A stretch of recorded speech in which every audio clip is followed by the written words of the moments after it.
Hi everyone, this is Keith Stone. I'm here with Gregory Nagy. We're here in our fifth office hour to talk about the discussion questions for hours 9 and 10.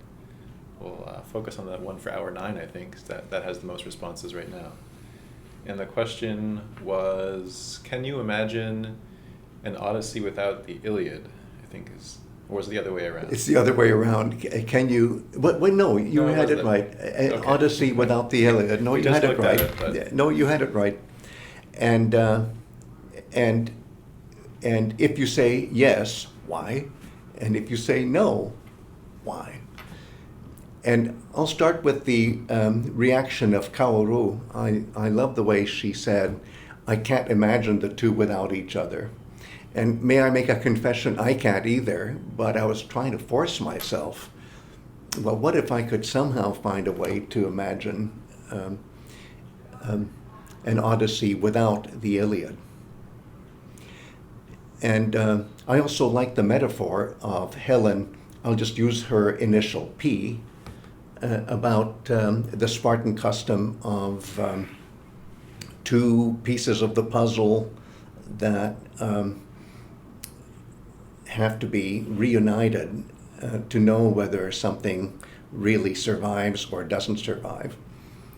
Never mind the metaphor, it has to do with the Spartan custom and it's not directly relevant to the Iliad and the Odyssey, but Helen's point as well, I think, addresses the question of complementarity. When I was working on this kind of problem for the book Best of the Achaeans, which came out in 1979, I could talk about something that was called Monroe's Law. That's M-U-N-R-O. And Monroe was saying, and I don't like anymore the way he was saying it, that there is nothing in the Iliad that the Odyssey refers to directly. And of course, the flip side would also apply, although Monroe didn't really worry about that. And that already suggests a complementarity, doesn't it, between the Iliad and the Odyssey, an organic complementarity. And that's what I think most of our respondents were sensitive to.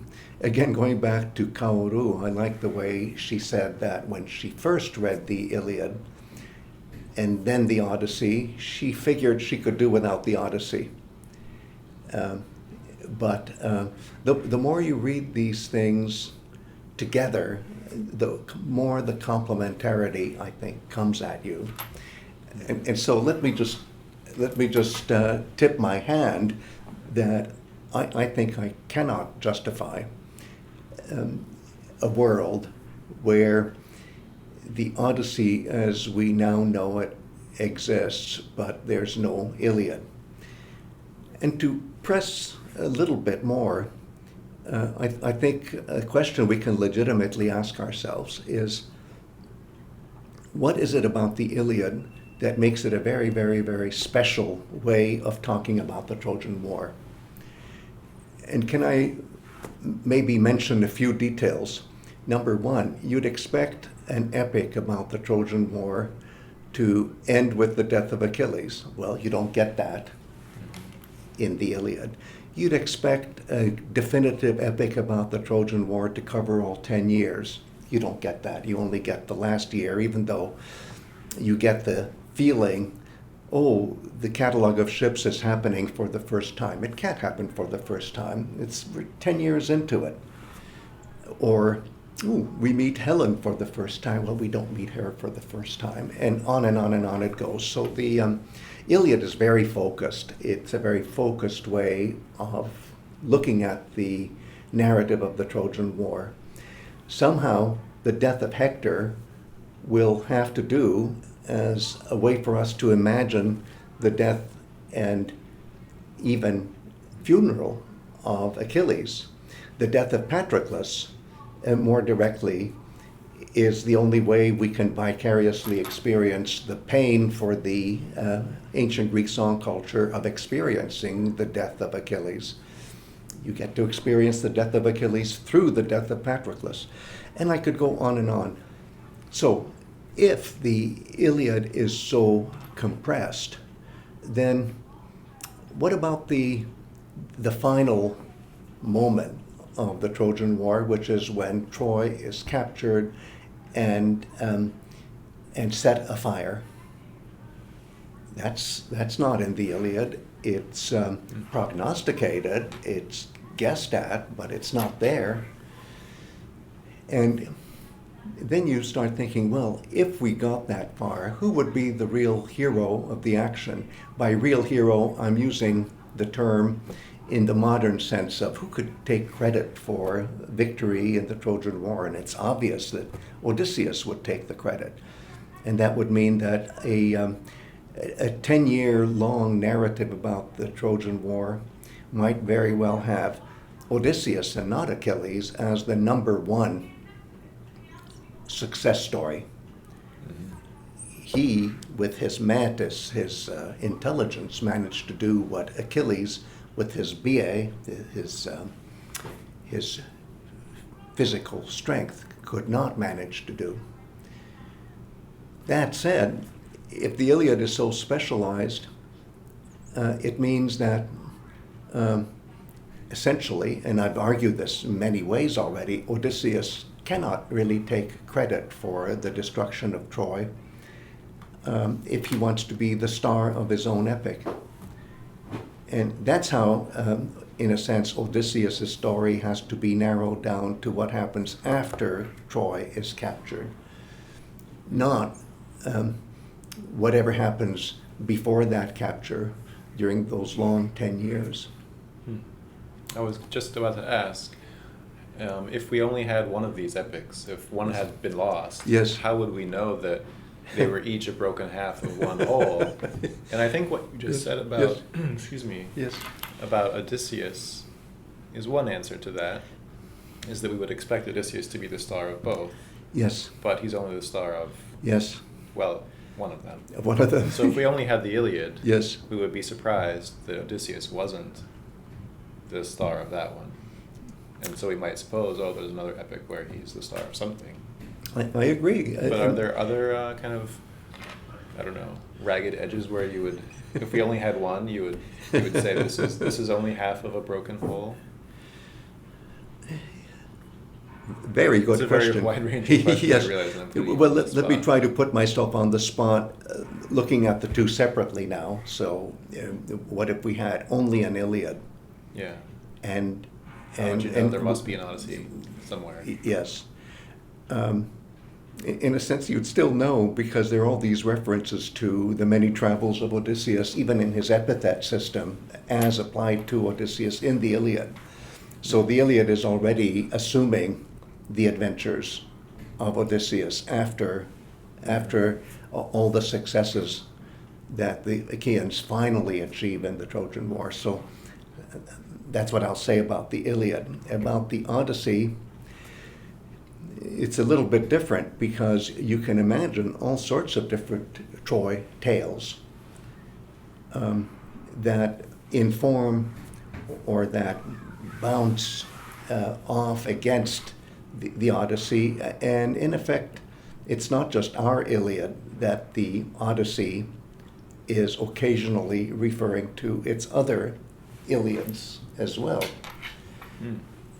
So I would say, if we had only the Odyssey, we couldn't predict what kind of a story of Troy would be the background, except for this much, that whatever happened in this alternative universe of the Iliad would not be enough for Odysseus.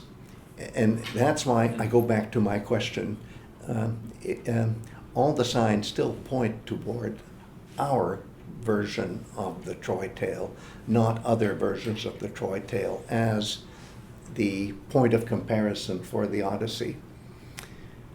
It's not the only one, but it's the one that really gives the Odyssey its power. If Odysseus doesn't get to take credit in the master story of Troy for what was a great accomplishment and what most people today, if they don't read the Iliad carefully, think was the climax of the Iliad, which is the Trojan horse. We know that it isn't, but if you haven't read the Iliad carefully, you don't know. Hi again, we're here to talk about the Hour 10, one of the Hour 10 images. There's this, it looks like is it a plate or maybe it's a shallow cup depicting Odysseus and his men blinding Polyphemus. And there's a snake at the top, maybe biting the head of Polyphemus, approaching it anyway. And there's a tuna at the bottom with a ring or a bubble.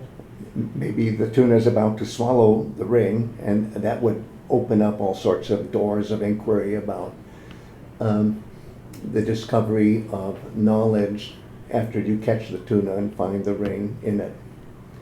But well, that would go really well with Odysseus's quest, so to speak. I think so, and there is a quest here, and clearly Polyphemus, aka the Cyclops, is monstrous. He's holding on to pieces of human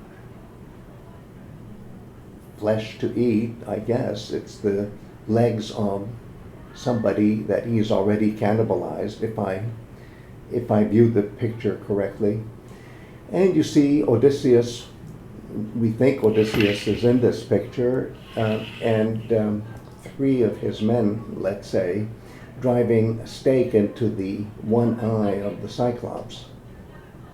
And one thing that isn't 100% clear in the Odyssey as we have it is what the message is of a myth like this, the blinding of an ogre who is the antithesis of civilization, antithesis of culture. He's kind of a brutish embodiment of the forces of nature, which back then used to be considered hostile to humanity, as opposed to a cultivated garden or anything that has human intervention in the form of knowledge.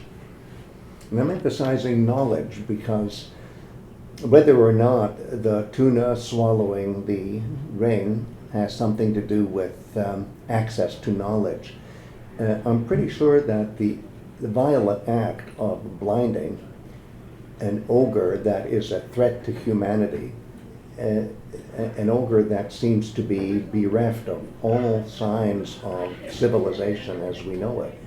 Let's call it culture. All we have in the Odyssey is the simile that when the stake is thrust into the eye of the ogre, it sizzles the way tempered steel would sizzle when the blacksmith plunges the red-hot iron into cold water. And here, if we apply comparative methods, and what I like to call typological parallels, that is to say parallels that are not historically connected to what we're studying, but are nevertheless good to think with.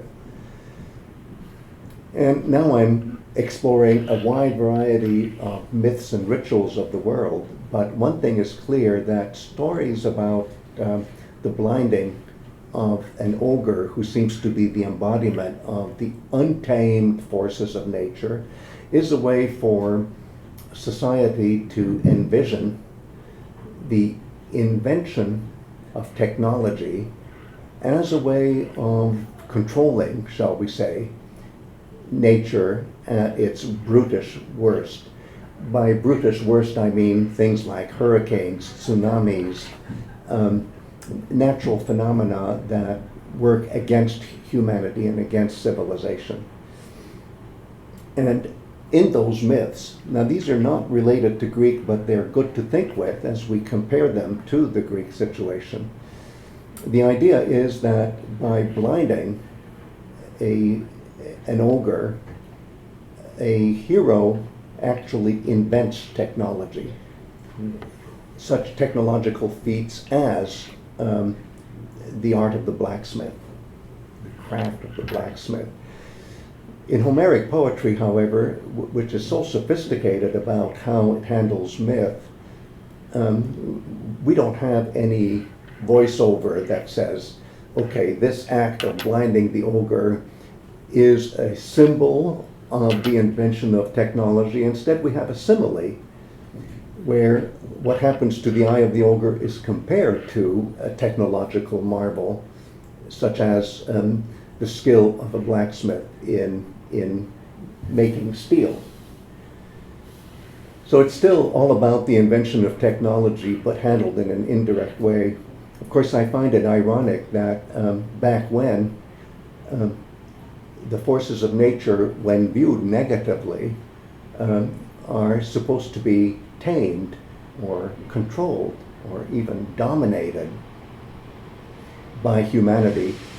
And look what we have now, the domination, the controlling, the quote-unquote taming has reached the point where there's hardly any nature left, and we're now missing the good parts of natural phenomena, even though we're still afraid of the bad parts of natural phenomena, such as, let me add to tsunamis, about earthquakes, things like that. So, it's exciting to see the positive side of human domination of nature here, but I do like to add that cautionary note that humanity, as we look back in the history of the world, has taken this domination too far.